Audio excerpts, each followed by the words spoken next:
It was around when I was 13 or 14, and you kind of find yourself trying to pick and choose your friends, and also at the same time, you know, you're not really worried about what you want to accomplish at that time, but what people you want to hang out with. I wanted to fit in. Wasn't a popular kid in school, and it made me forget about all that. You know, like, oh yeah, everybody else is doing it, so I'm gonna do it. Friends were doing it. I just wanted to jump right in and have fun. I did drugs because it seemed like it was fun. It was the cool thing to do. The cool thing to do was to get high, go to parties. Growing up, you know, you struggling. Couldn't deal with life. So I didn't have to deal with life. I wouldn't listen to anyone. I was stubborn. Like as a rebellious thing. This is what the rebel kids were doing. I just wanted to see what it was like. I started experimenting with it. Experimenting with friends. First tried it because I was bored. I was always up to try something new. You know, when I was growing up, we had this program, it was just say no, just say no. People are just saying no, but they're not saying why. It's like telling a person no and then they go do it. Sparked my interest on drugs. I knew that they were bad, and I always heard about this addiction, but I didn't know what it meant. That's probably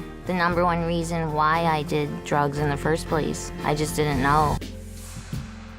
I was probably 13, 14, something like that. I started smoking weed when I was 14, I think. 17, can't forget that day. I saw pot everywhere when I first started doing it. It made it okay for me. I was with a friend. She's like, it's an herb, it's grown, it's safe, it's natural, and there's no problem with it. I knew other people did it. It seemed harmless at the time to me. Take a puff and pass to your buddy sitting next to you. No one ever did, passed it up. Everyone always took a hit. It started off as something very casual and fun, and then within a few weeks, it was something that became an everyday habit. You know, I'd do it once every month or so, and then as it progressed, I'd be doing it every other weekend. Within an 8-month span, I went from trying it a few times to becoming a weekly user, to eventually a daily user, and then to becoming a dealer.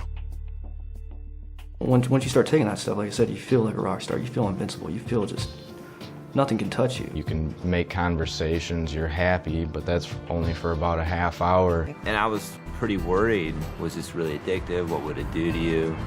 And he just said, oh, no, it's like this really big thing. It's really, really big on the nightclub scene. And it's not that bad. It's not like you get addicted to it or anything. It had a little dolphin stamp on it, and I thought, okay, this can't be bad. I mean, one small little pill, no big deal.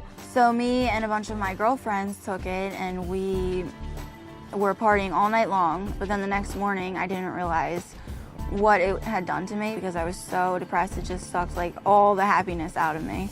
The next day I woke up and I just felt so bad. The first thing I thought was, you know what, like, I can't wait to take more X because I just don't want to feel like this. And, for the next few days after I took it, I felt like crap. The next time you take it, it's like you have to take 4 to 5 pills. I mean, I was fulfilling my addiction, whether it's through running prostitution rings, gambling rings, selling drugs to kids. I drove on ecstasy a couple times. I had no idea what was really going on. I know I would see a stop sign or a stoplight, and I'd be like, wow, that's really, really red. I didn't make the connection. Well, it's a red light. I think I should stop my car now.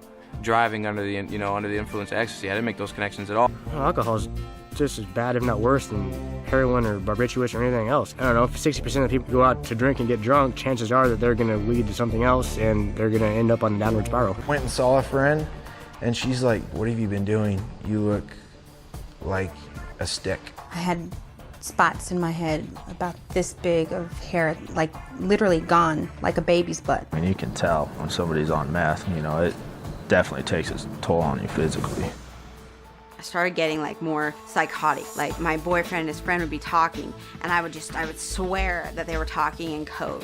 I would be hallucinating so bad where I'd see things in my room, see things that weren't there like bugs, or see things crawling on me, picking at my arm and trying to get these bugs out of my arm. I spent 6 hours not moving other than picking at my face in front of the mirror. By the end of the night, I had huge gashes all over my face, I'd have them on my arms, I'd have them on my legs. It had completely kidnapped me, mind and soul, and the more I did, the more it built up inside of my body. I noticed in myself short-term and long-term memory loss, nerve damage, my muscles sometimes twitch, just things that seem to be irreparable. My gums have permanent damage. I have permanent bone loss underneath my gum line. I have an eroded esophagus now. 6 years ago, it was near cancerous. I still have problems today with it, and I mean, really bad heartburn.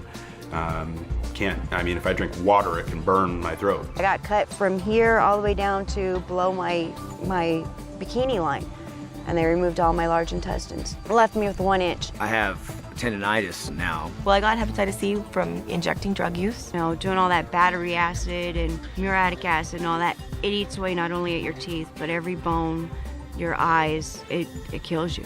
My teeth were destroyed from it. I still get, restlessness. My joints and all my bones like constantly ache. I don't have veins in here anymore. I actually have some wounds from it on each of my shoulders.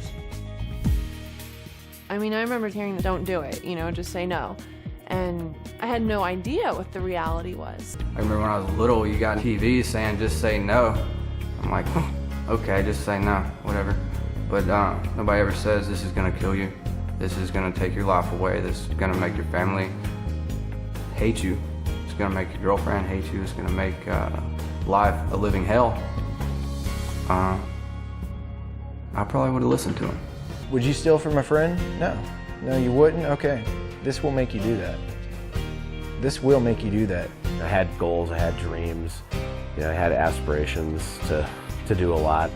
And, I just put my life on hold for 11 years. The things that you lose, a lot of times you can never get those back. I have the question today, like the what ifs, you know what I mean? What if I had chose to do this or that? If you see in movies or something, you go in the time machine and you change one thing, everything changes. That's exactly what it does. If you would have changed that one hit, that one joint you smoked, I'm sure everything else would have been different. That's the truth. That's the truth about drugs.